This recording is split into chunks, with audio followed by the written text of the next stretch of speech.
teach. Kind of feeling nervous. I'm looking at so many beautiful, wonderful faces right now. The people of God, and it just makes my heart smile. I'm gonna turn up just a little bit. There we go.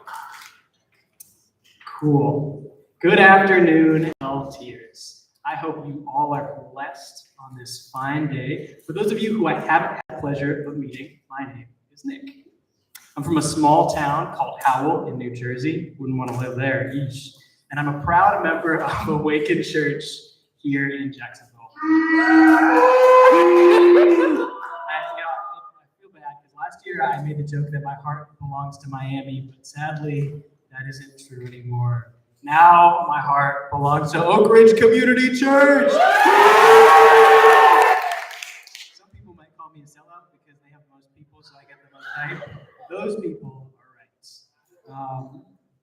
But it's funny because at the beginning of this LT, I was in Minnesota. I wasn't here. I was missing you all and your wonderful faces so dearly. But I started this LT week the same way, like the exact same way I ended last LT. I'll paint the scene for you because it's actually so funny. I was deep in prayer late at night, having an intimate conversation with God. You know, when you're having one of those conversations, you're just pouring your heart out to God. You know, you're acknowledging that you're a sinner in need of His grace, begging for mercy from His almighty hand. And I was kneeling, of course, before the weapon I had taken into many battles. My sword that never fails, that's brought me to a lot of soul searching, with its white porcelain edges and the sturdy bowl and the little flushing mechanism. Those of you who thought I was talking about my Bible, that'd be gross. You can't throw up in a Bible. I suppose you can, but I digress. I was vomiting at the beginning of this week, just like at the end, where I got neurovirus. But although it was a really, really rough start to the week, it got me thinking about prayer. I promise I'm not sick. It was like food poisoning, Chipotle. Don't worry, guys. But it's incredible how much my prayer changes in these moments. You're throwing up over the toilet. Maybe you've been there, hunched over, yakking your brains out, or in any other scenario where you're just in need of God's mercy. But it's funny because every sin I have ever committed comes to the front of my brain and is just confessed before this porcelain podium. It's like the state of address, except for it's the contents of my stomach coming out of my mouth rather than political promises. But a part of it almost feels good, doesn't it? Not throwing up, well, I mean, I guess. But the prayer feels really good because it's hard to be fake with God in those moments. In those moments when we're reminded of how awfully desperate we are for His mercy, His goodness, and His provisions, I just realize how powerless I am before the Almighty and how powerless I am before the Chipotle I ate. But do our prayers always feel like that? We're it's this connection with God. It's this deep, I just need you so bad. I'm desperate for your mercy. Because sometimes in community, we're asked about our prayer life, and we're asked to talk about it and share, and we can portray it as something like this. Oh, well, I don't have a slide there, but that's okay. I'll just list them off to you. We portray it as being abundantly rich feeling, having abundantly rich feelings of God's real presence. We portray our prayer lives as being filled with a sense of awe and wonder. We can portray it as constantly feeling heard and hearing from God. That praying without ceasing kind of feeling. Or maybe it's seeing miracles done, seeing people being healed and lives being changed as a result of God answering prayers. I mean, that's what our prayer life looks like all the time, right? No? Don't feel bad if that does not genuinely describe your prayer life. Let me try again, because many times we can get stuck in seasons where it actually sounds like we're struggling to feel the presence of God in prayer. It feels like we're talking to an empty room. Or other times when there's just this jaded veil that smothers our sense of wonder. Maybe it's a frank inability to hear from God or even give Him the time to listen. And despite our many pleas, our unanswered prayers leave us feeling defeated day after day. The ironic thing about my title is that more often than not, we can find ourselves drawn to poor and corrupted prayer than to biblical prayer. Sometimes we say words, our lips move, but our heart isn't really in it. And other times, our flesh sees prayer as an opportunity to gain something and hijacks the encounter with God. And when we can feel busy enough, we just stop praying altogether.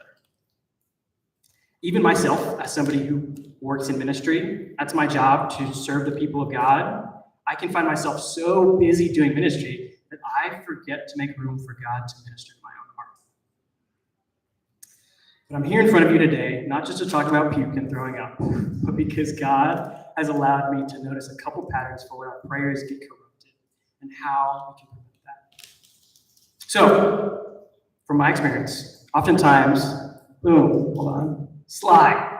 3 things happen when our prayer gets corrupted, right? Number 1 is we get disoriented in terms of where we are and where God is. We can switch into some kind of survival mode. And then the third thing is that we let our agendas sabotage our prayers. So to dive to the first one, when we get disoriented, we stop really relating with God in the ways that we should, right? That relationship dynamic that we have is so specific to just Him. We stop acknowledging Him as the Alpha, the Omega, the beginning and the end, the creator of the universe, wonderful counselor, blessed Savior, Jehovah Jireh, provider, protector. Our world stops revolving around His purposes. Our world stops revolving around His power, and our world stops revolving around His plan for our lives. And when that happens, we become the authors of our own stories. And therefore, everything we ask of God can only be to advance the hero of the story. Not me, but us in the second. We stop orienting our minds around the things of God. And no wonder every little thing that comes up shakes our house down to the sand it was built on. Everything becomes a big deal because we've forgotten the only thing that's really important. Our eyes shift from the God who is so real the mountains melts to focusing on all of our problems, our shortcomings, our failures, and our daily nuisances. And then for the second point, the way we relate to God becomes about surviving instead of thriving, right?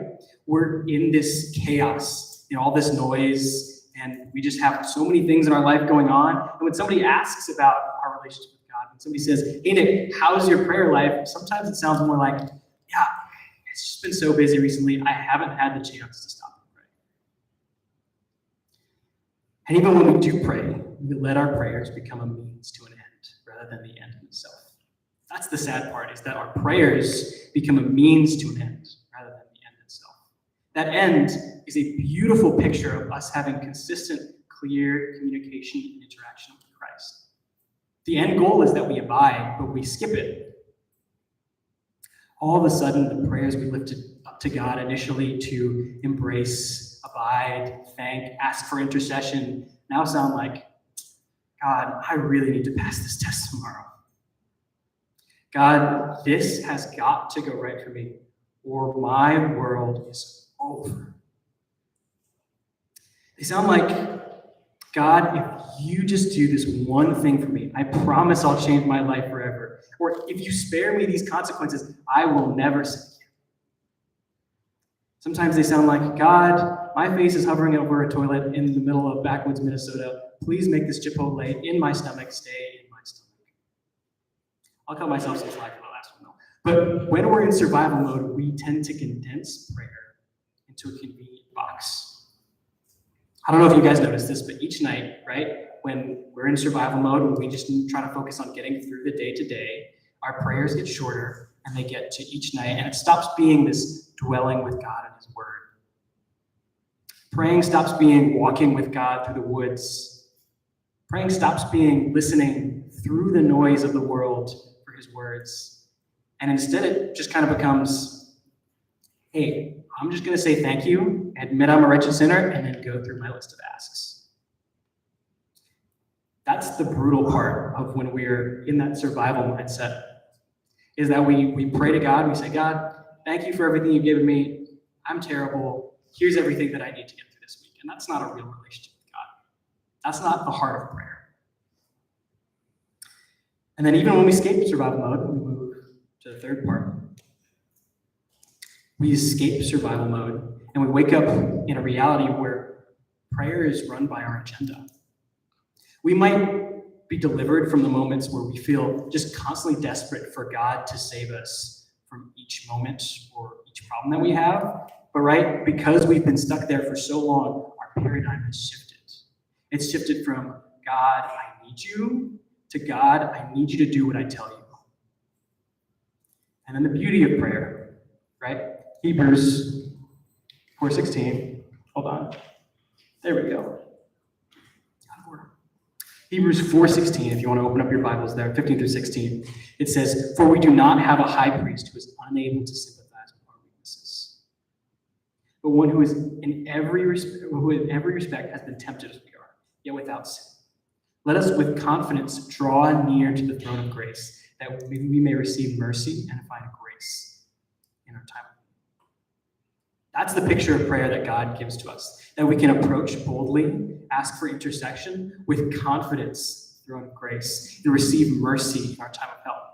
That beautiful picture of our high priest advocating for us in heaven, fighting on our behalf, reaching his hand down to commune with his people. It's corrupted because sometimes our response is to hand God a list of demands. He reaches down for us to meet us, to commune with us. And sometimes, because of our agendas, we hand him a list of all the things we need him to do this week. And I don't want to get it twisted. God wants you to come in prayer and make requests and seek him. I don't want any of you to be scared of coming before prayer and coming before God. He wants you to come in supplication. In Philippians 4:6, it says, "Do not be anxious about anything, but in everything, by prayer and supplication with thanksgiving, let your requests be made known to God. And the peace of God, which surpasses all understanding, will guard your hearts and your minds in Christ Jesus." God is asking us to come forth with our requests. He's asking us to come forth with our desires. He's asking us to come forth, seek, and you shall find. Come with requests for supplication. Come with thanksgiving. Make all of it, everything in prayer known to God. Not just the big things or the things you feel are immediate, but he says, but in everything by prayer.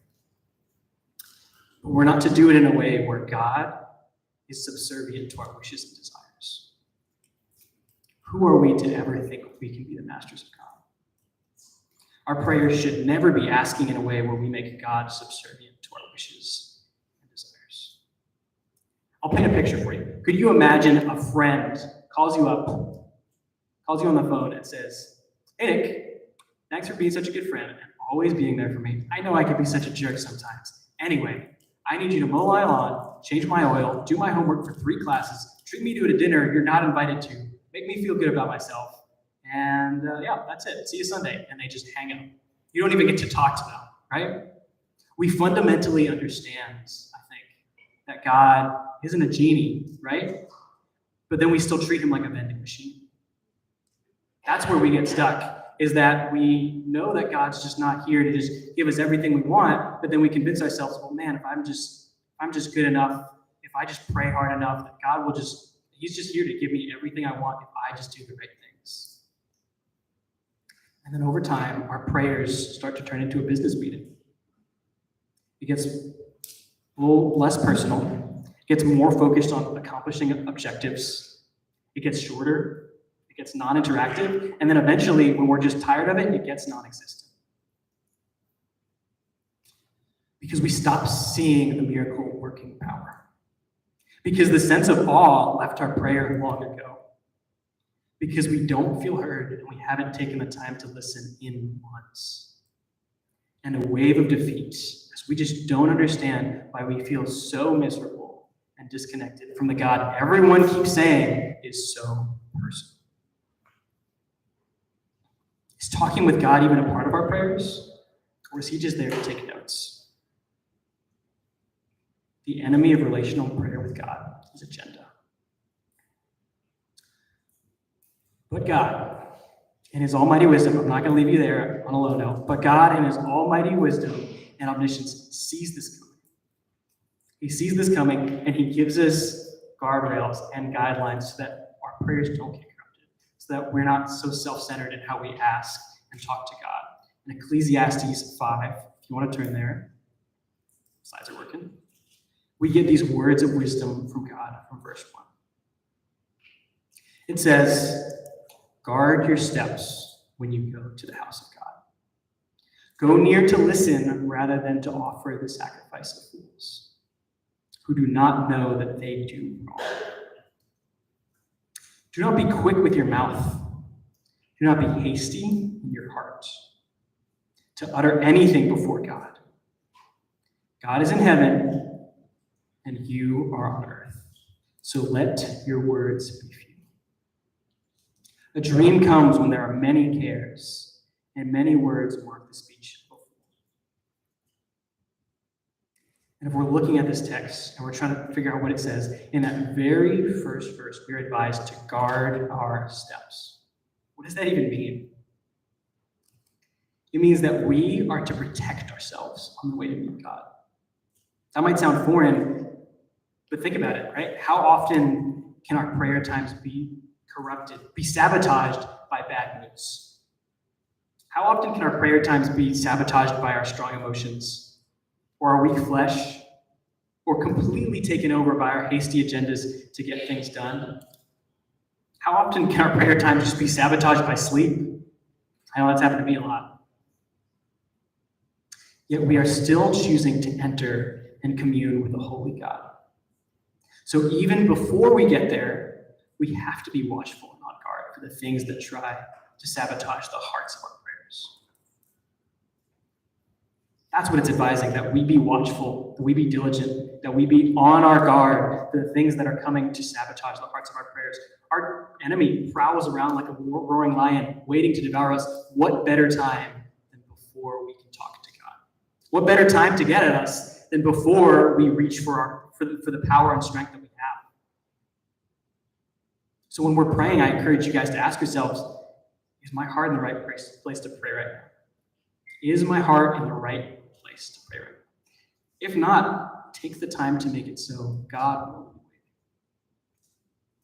waiting. I love this quote from Baptist minister Alexander Maclaren. He lived in the 1820s, so you know it's theologically sound. But it said that fruitful and acceptable worship begins before it begins. That's what he said. He said, fruitful and acceptable worship begins before it begins. His point being that even before we are worshiping God in any form, we must ensure that it is not corrupted by our heart posture. We have to safeguard our worship. Even before we even get there, it can be sabotaged on the way by so many different things. Fruitful and acceptable worship begins before it begins. Back to my slides. Verse 2 says this, do not be quick with your mouth. Do not be hasty in your heart to utter anything before God. God is in heaven and you are on earth, so let your words be few. See that? It's reminding us not to get it twisted. Remember what I was saying before? We need to be oriented rightly in relation to God before our hasty words leave our mouths, that we might come before him in honor. The teacher here is cautioning us to recognize the authority of God before we speak. Now, once again, don't want us to be so fearful that we just never pray. God is delighted to answer our prayers. He's quick to listen, slow to anger, and lavishes mercy. Lavishes us in abundant mercy.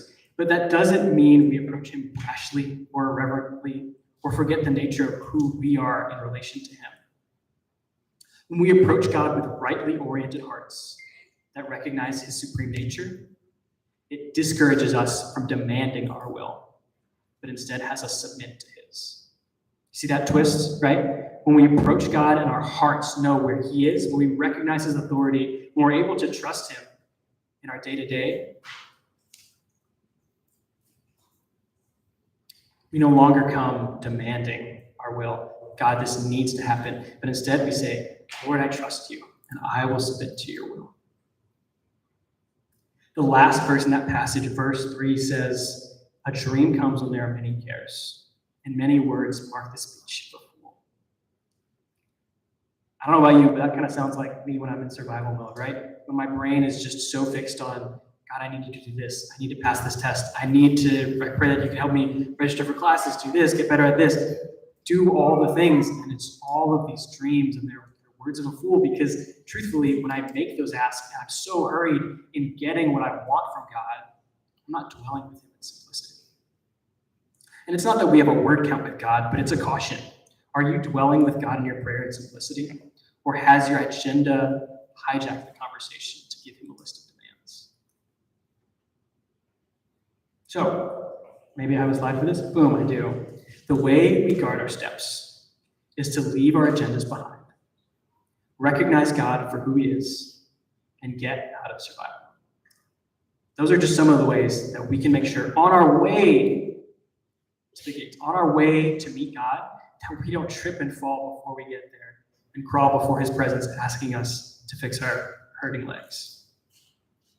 So, for those of you who don't know, I'm going to transition here. I got engaged a couple weeks ago. Praise God, praise Jesus. And when I was making this slide, I don't think I had enough time to put an actual picture here, so that's my fiance. I don't know if she would enjoy this depiction, but she's not here, so. But something that she taught me from her workplace that she's learned is that before any big meeting or an event, she's learned to check her backpack. Is this a laser pointer? Boom, backpack. Oh, you can see it. And it's not that she has a physical backpack. It's not that, it's just like, all right, make sure you're bringing all your notes into work, but we all have emotional backpacks. We have emotional baggage that we carry around from our day-to-day. We take all these emotions and feelings of whatever we do into prayer with us. So don't let something sneaking up in your backpack detract from your journey to meet God. I definitely have to check my backpack because so often I have all these plans and dreams and cares and hearts for so many things that I forget to bring my own heart to prayer. I don't know if you guys have felt that before, but you come to prayer and you're talking with God and you've been talking for like 10, 15 minutes and you're just like, man, I feel like I've just been saying words. My mouth is moving, words are leaving my mouth, but my heart isn't here. I'm just asking. So, an encouragement for you, brothers and sisters, to guard your way to meet the Lord. Don't forget your heart. To wrap up, I could tell a bunch of stories about the incredible power I've seen in prayer. How God has moved to stop the cartel, cured diseases, humbled me over a toilet, but truthfully, God's ability to answer prayers in miraculous ways has never been dependent on the perfection of my words or my heart of prayer. But I'll tell you this. In the summer of 2019, I was on a mission trip in Costa Rica with Tony Pearson. We were there to share the gospel with the impoverished people in the city and hand out medicine. And in this process, we would have a team who would talk to the people coming from the slums and share the gospel. And then we would have another team of people who would pray over their conversations from the side. It's funny because if the story keeps going on long enough, I throw up in this story too, but we're not going to get there. Maybe it's a sign. But there was this moment, and I was praying over our team, and the lost people were coming in when this woman walked in. And she was, I think, the last person to come into our clinic after a very, very long day of wrestling for people's hearts and spiritual battles and prayer. And we'd been told several times that there were prostitutes in this area. But you don't really know what one looks like until you see one there.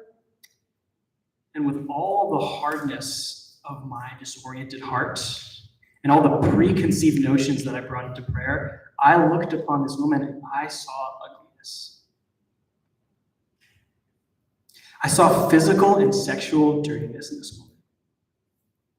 And as she sat down to talk, to pray, to receive medicine, in my mind, there to pray on the side, I remember I scoffed before God and I said, God, you wouldn't save someone like this. Just look at them. Just look at them. And in that moment, I heard God whisper in my ear. He said, pray and watch me. And so reluctantly, I prayed for a woman I frankly didn't think was good enough for the kingdom of heaven. So ironic, I know. But as I finished praying for her, I looked up and I saw just tears streaming down her face as our team members shared the good news of Jesus Christ and prayed with her. And she was one of the 123 people that came to Christ that week. Praise God.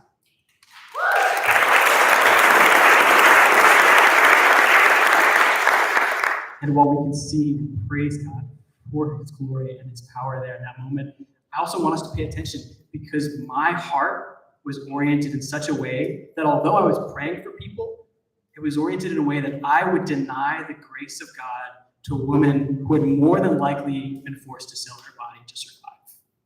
That's where my heart was at, that I saw brokenness and ugliness and all of the things that the world sees in people that I could not see what God saw in this Like a Pharisee, I was gatekeeping a relationship with God based on merit, which is laughable.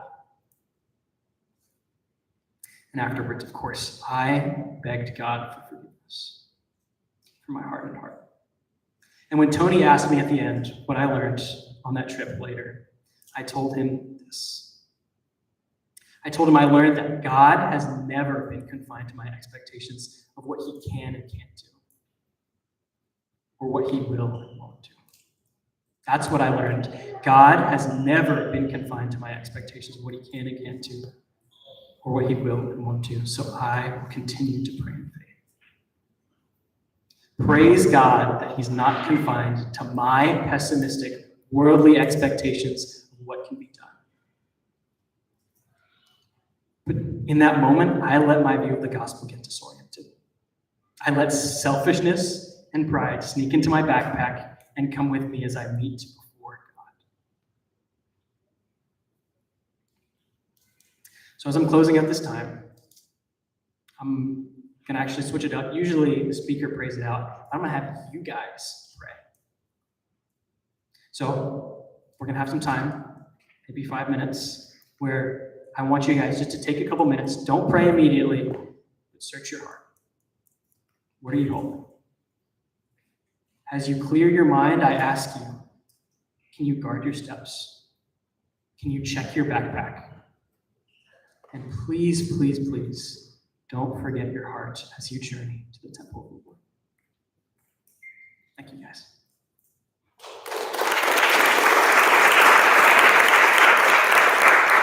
You guys can pair up and talk or pray individually. You guys have like 5-6 minutes to do so.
Definitely encourage you all to keep praying in your downtime. Pray in your connect groups. Pray for Nicholas's stomach. All right. Awesome time this morning. Thank you, Ethan and Nicholas. That was really, really real blessing. So, a couple of announcements. Let's see, let me start here today. Hey, who all was a part of the convictions time with Tony Pearson yesterday? Just like show of hands. Yeah. How was that? Good? Yeah, all right, awesome. Would anybody want to, anybody that was there last time or, didn't get to go but heard about it, would anybody want to do that again? Just like show of hands? Yeah, handful. All right, we'll do that tomorrow during downtime again. So Tony will meet you same room tomorrow during downtime. Sound good? Cool, awesome. It is very, very cold in this building. We still have hoodies for sale though, so maybe we did that on purpose. So you can go to the front desk and grab some hoodies. Church night out is tonight, so please get ready to enjoy some awesome fellowship. I hope everybody has some really cool stuff planned, so really excited for that. There are encouragement notes. There's more note cards over here. Please keep writing those. It seems like we ran out of note cards, but we have them back, so definitely go right through those.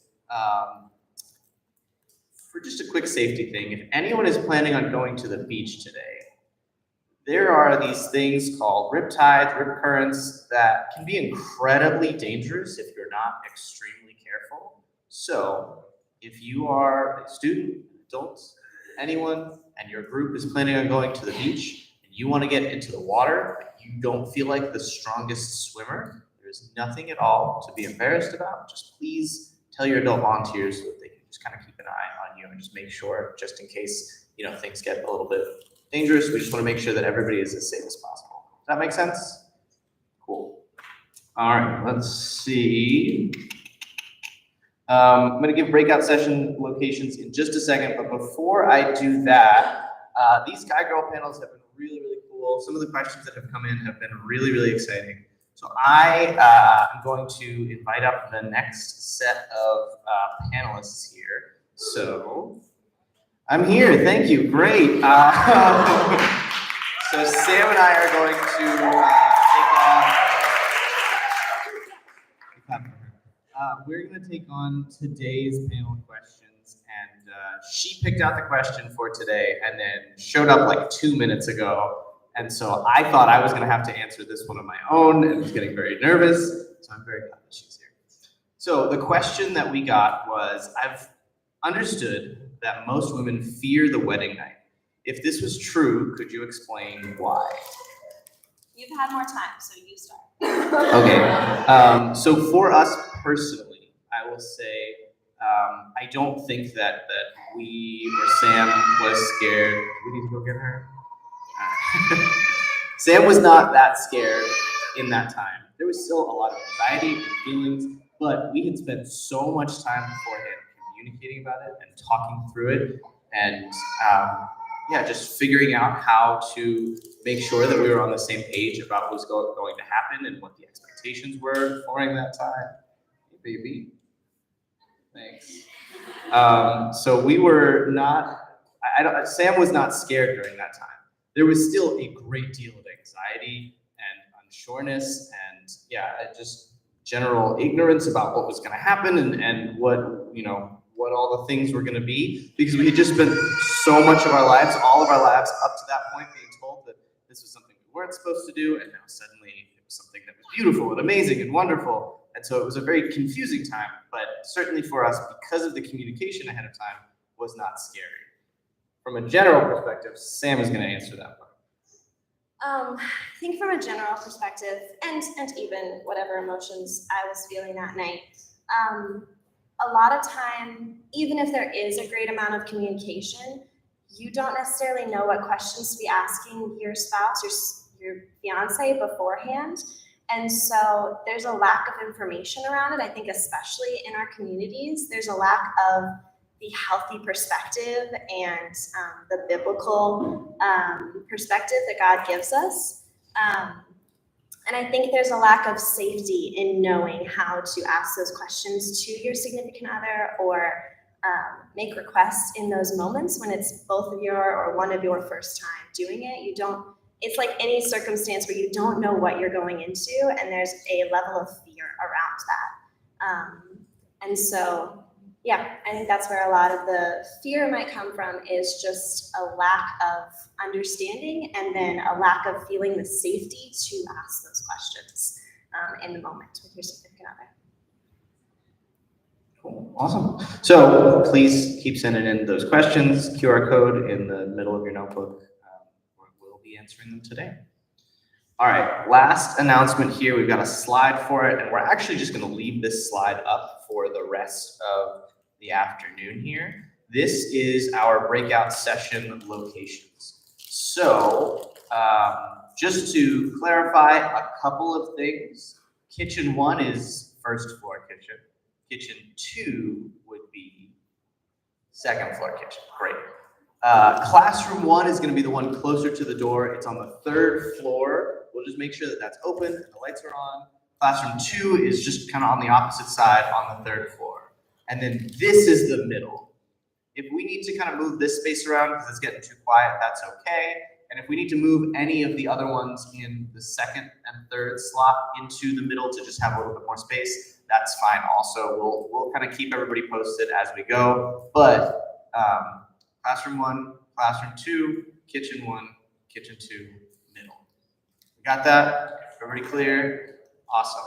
I believe we're going to our Connect group times. Adult volunteers are having a time as well. So find your people. Connect groups, adult volunteers, just like, call out where you want to go. All right, go ahead. Purple.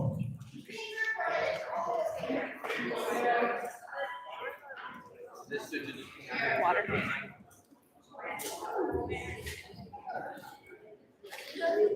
I like Margo though. Right there.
Hey, adult volunteers, anybody participating in the adult volunteer meeting, we're going to take the 2nd floor kitchen.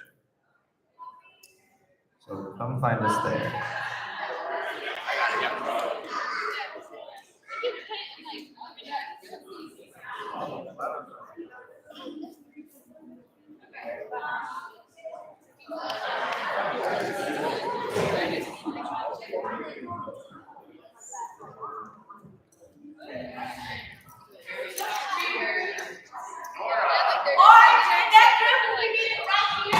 In like a few minutes.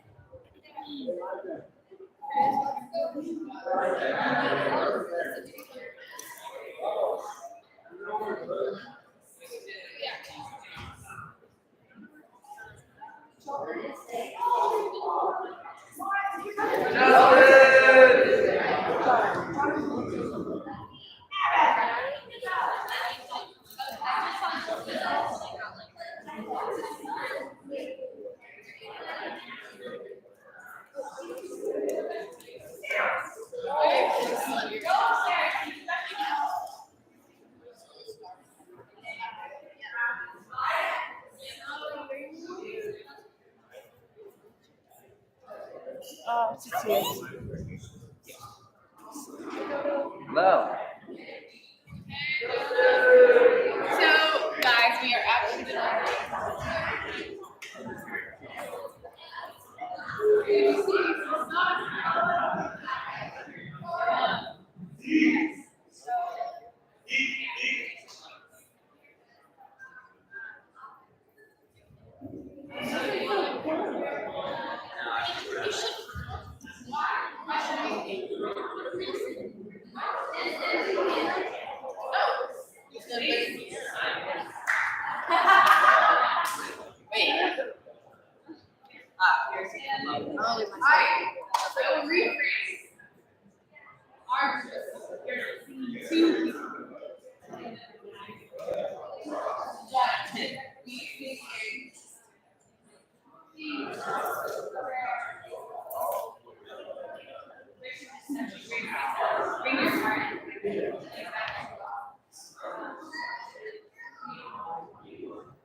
Yeah. We just like a little bit of privacy.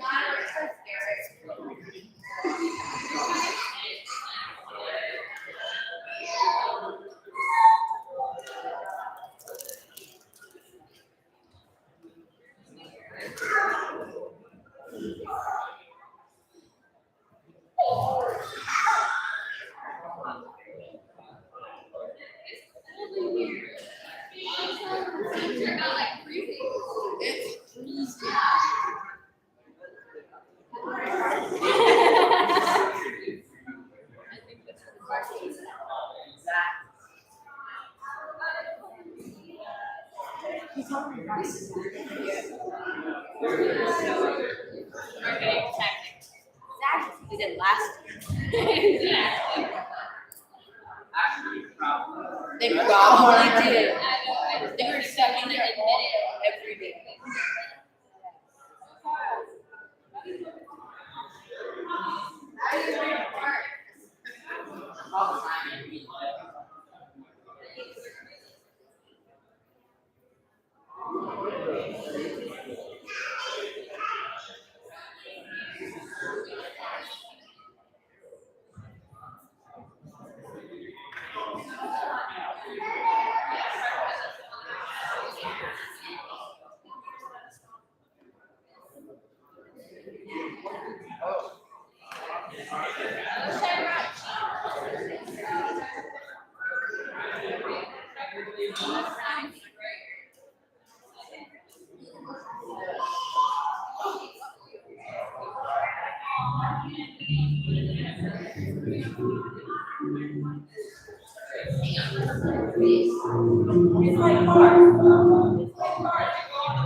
These two are the classrooms up top. Okay.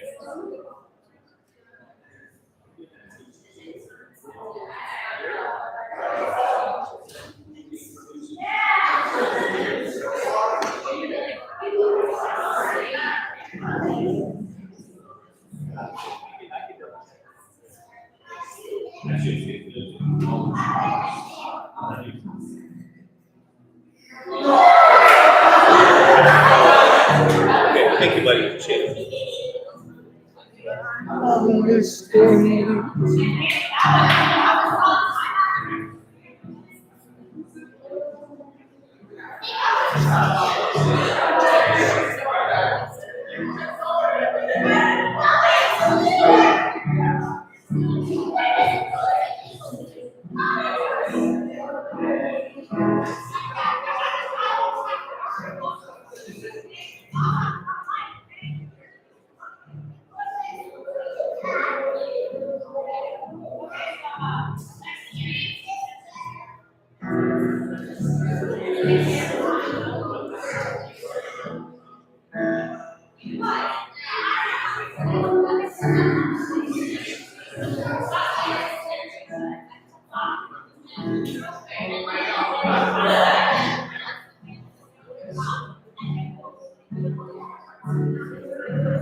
yours, my dad's, and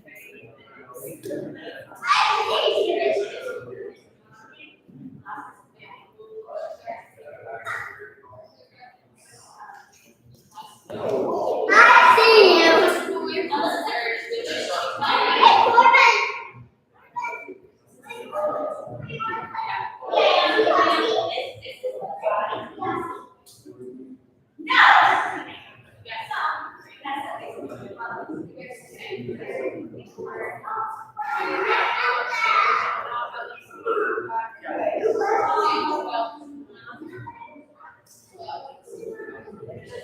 can you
down?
was not.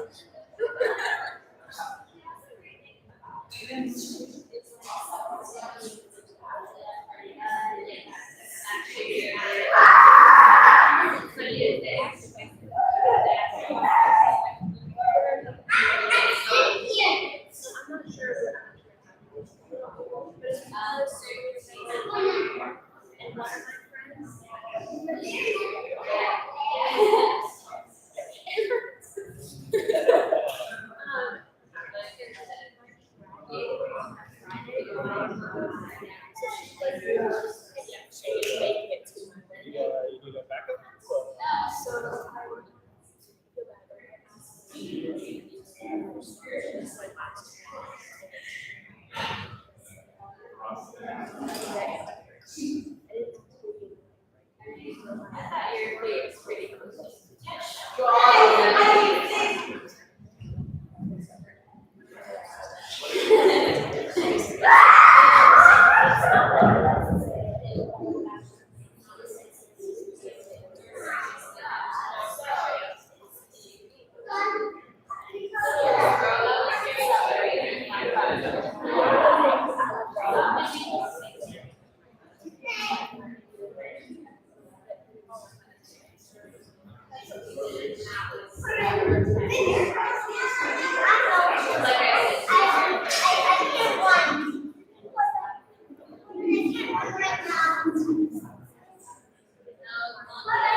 Listen, I got a raise.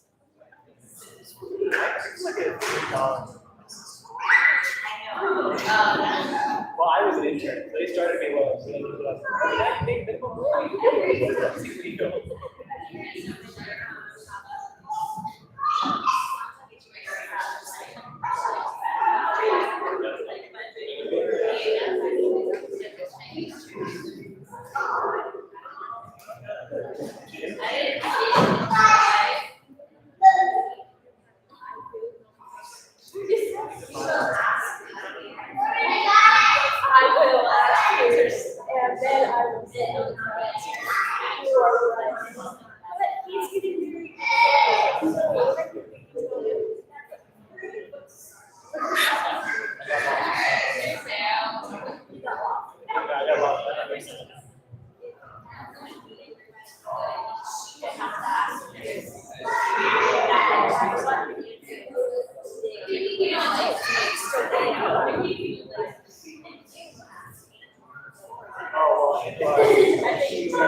I just wanted to clear my bag.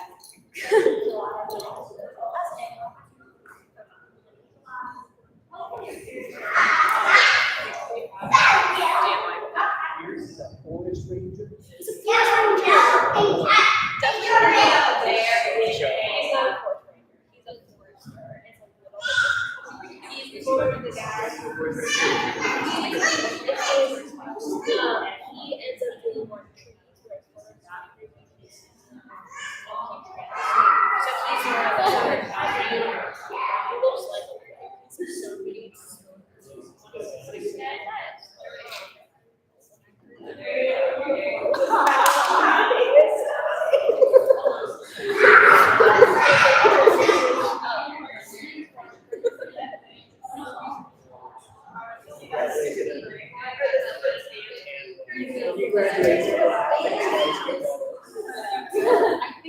mom wanted you guys here. So just tell them. You wanna go ask her? Okay, I'll stay here. I'm just saying, it's just not a good one. It's not optional. It's just kind of. I think you think of the last song, right? It is. The one where they're like. They're white Yeah, that's like. Yeah.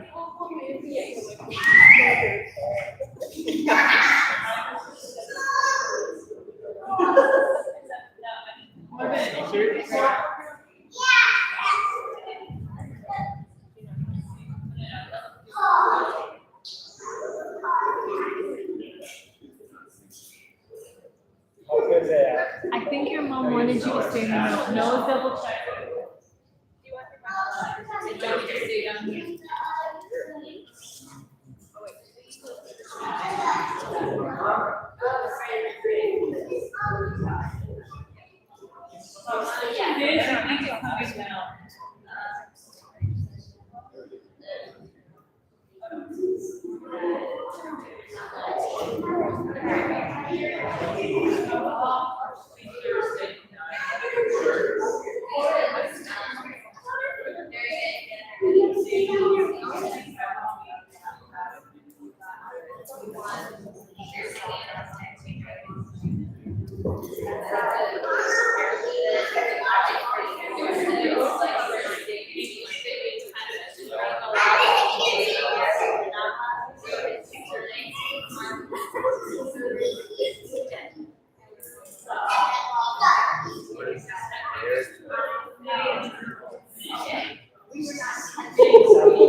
So I cannot look like I'm way too excited.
Couldn't pay me my car.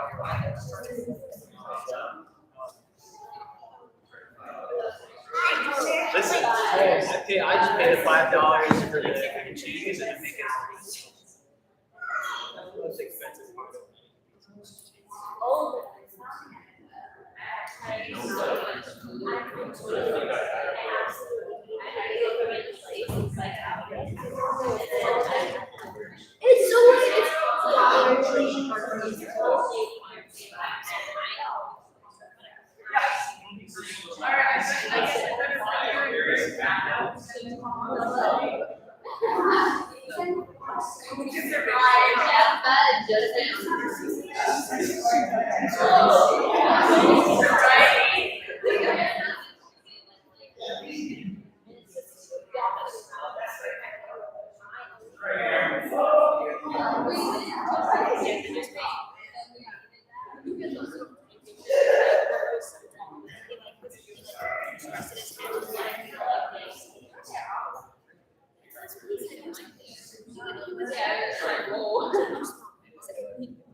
About 3 years. Oh, wow. So you've done a bunch of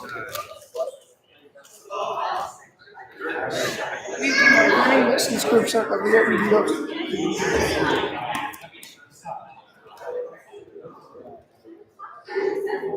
I'm just hoping he doesn't push me.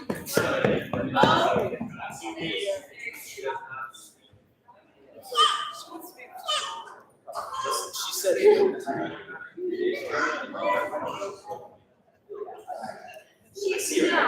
Last Wednesday, we were at, or last Wednesday, we were at home, and he had to turn her say multiple times. And then we went and checked her.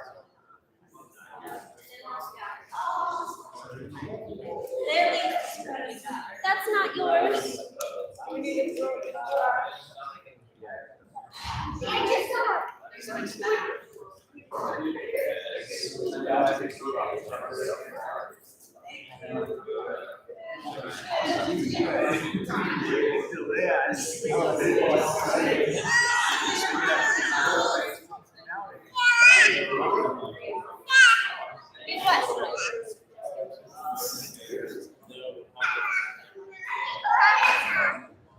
Where are you taking me? Would you like a snack?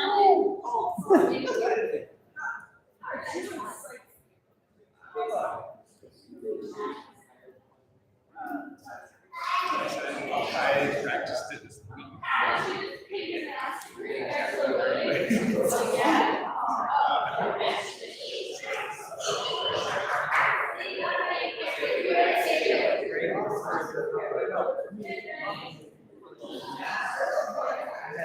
didn't practice it.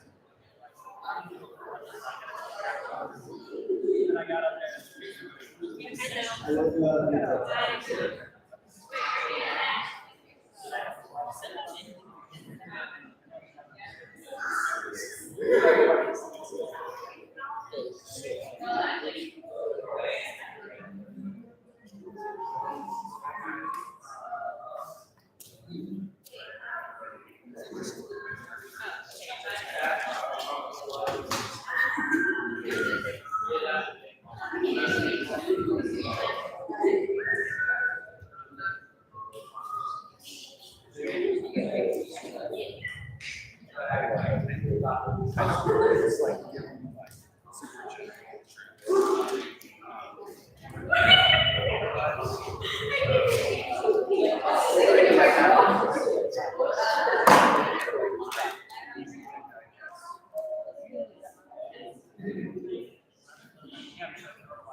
That's where I would be.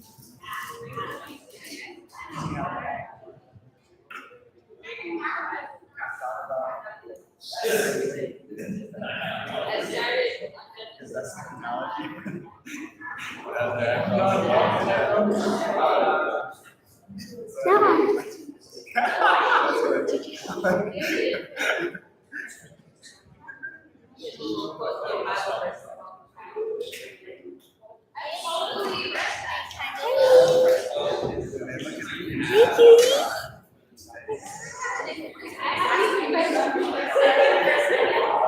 Ellie.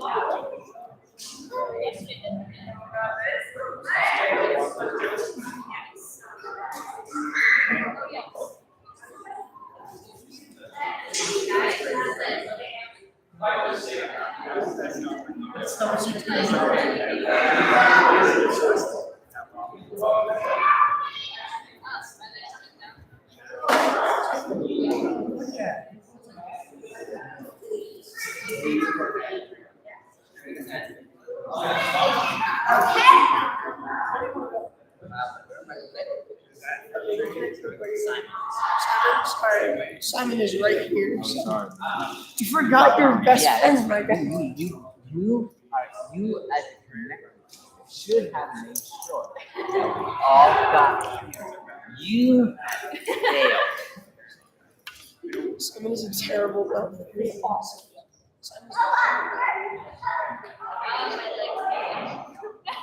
Like sitting on my knees.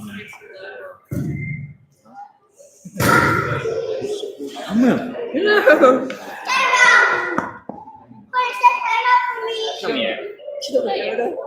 Come here. Give me your hand. Gotcha. That time.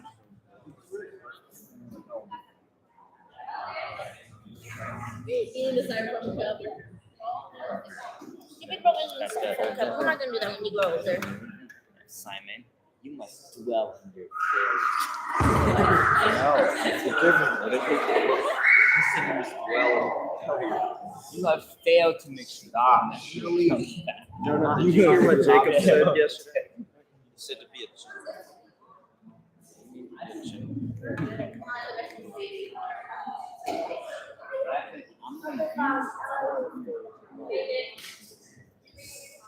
Stop. I think I'm gonna.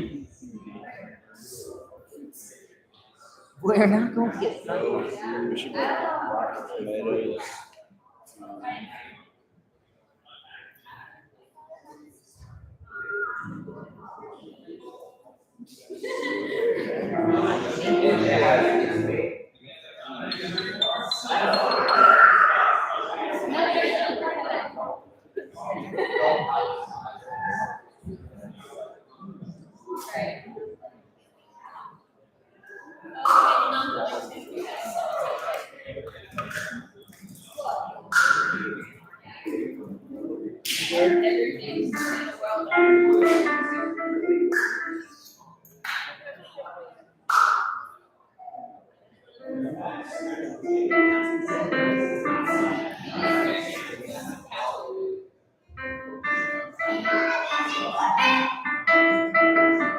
You guys on the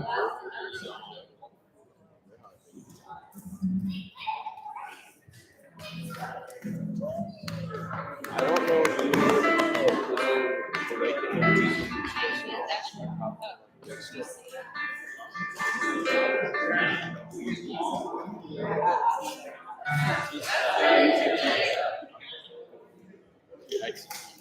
If anyone's, I'm gonna lock you out of here. I have to leave. Yeah, but there's a lot. I want to say obviously. I want to say this for myself. I don't live in Florida. I don't know, right? I definitely mixed up. It's like a really short passage. It's like brighter than it is like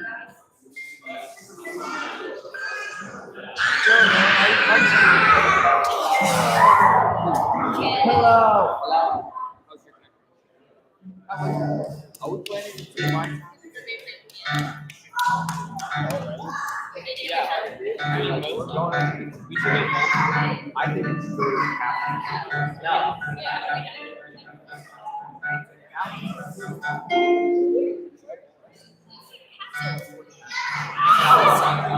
I don't see how that's the same thing.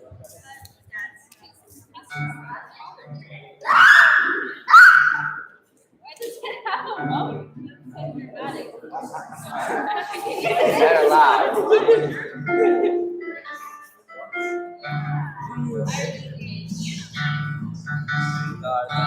Photos right in front of me. Jonah, are your bruises okay?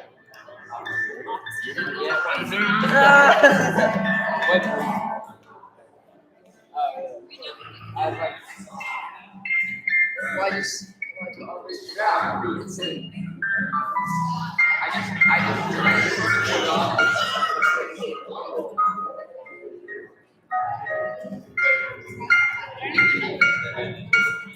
Steven, have you seen Sarah? What?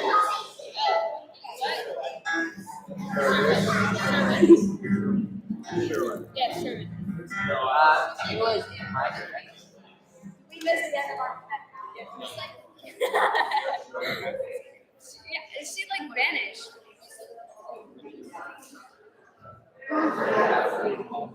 Oh, sure, Jonah. No, What's wrong? Sherman. I don't know. I have not seen Sarah. I know, and his name is Phineas, like Phineas.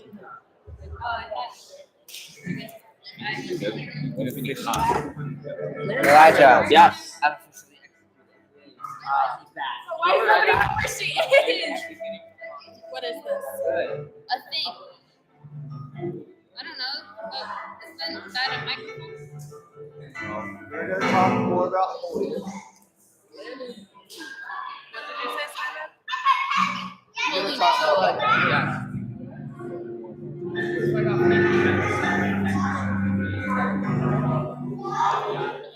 I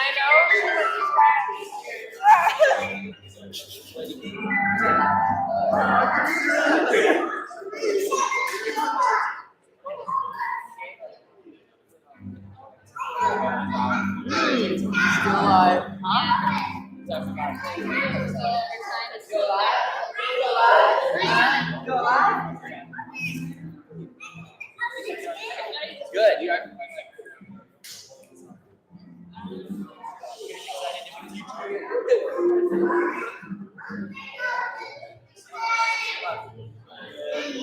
Did you see where Jenna went?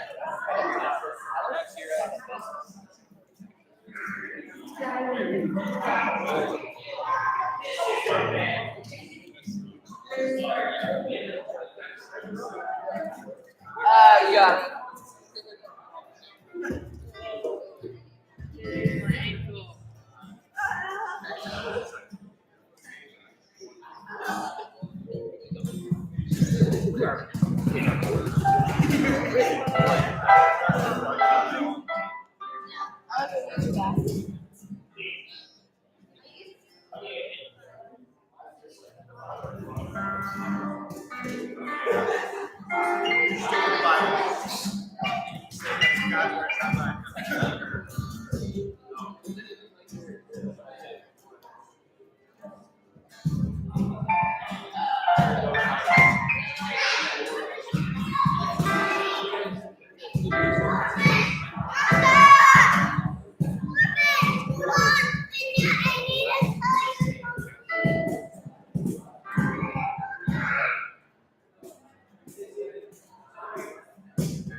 You guys, we're on live stream. I don't know.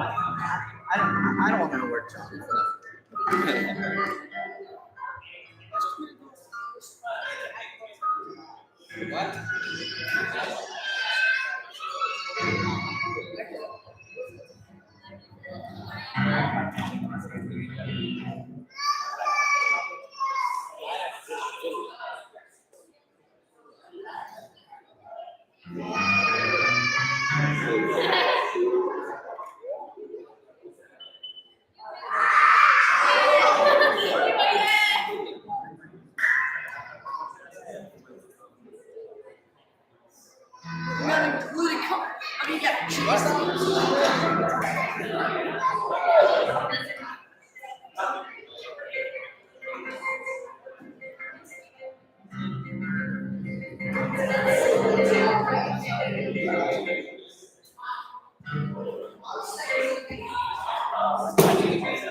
Let's take a picture and go.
How have you been?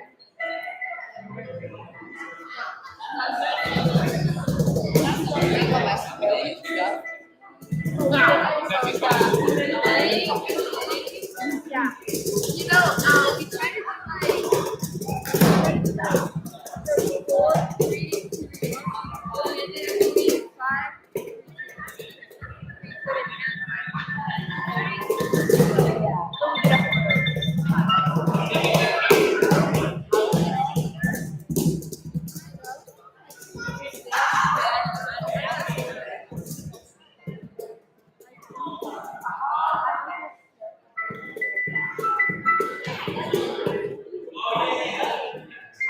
What do you guys think?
You get good at that little scoochie. See, he doesn't use the other feet. He's like, this is Ready? Let's see where he wants to go. How far he can go.